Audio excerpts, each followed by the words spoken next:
একটা সময় খুব মনে হতো এমন একটা জব পেতাম, শুক্রবার বন্ধ থাকবে, সেই ইচ্ছাটা পূর্ণ পেয়েছে। তাই এই দিনে ফ্যামিলিকে নিয়ে বের হলাম, কোনো প্ল্যান নাই।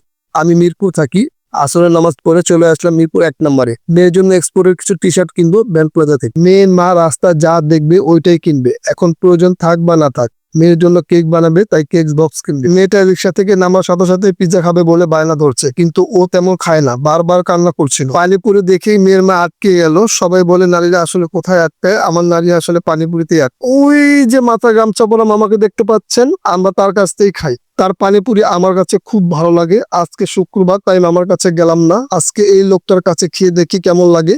আপনারা যারা খেতে চান চলে আসুন 1 নম্বর মুক্ত বাংলা মার্কেটের পিছনে দরবার স্কুলে। আমাদের মতো আপনারা যারা এখানে পানিপুরি খান অবশ্যই কমেন্ট করে জানাবেন। এইখানে এমনিতেই অনেক ভিড় থাকে, এর ভিতর আজকে হচ্ছে শুক্রবার। ফুচকার সাইজ ছোট, মাঝখানে ছিদ্র করে বোম্বাই মরিচের এক টুকরো, টক পানি, তারপর ঘুগনি। ইস, মুখে দেওয়ার পরই কোথায় যে হারিয়ে যায়।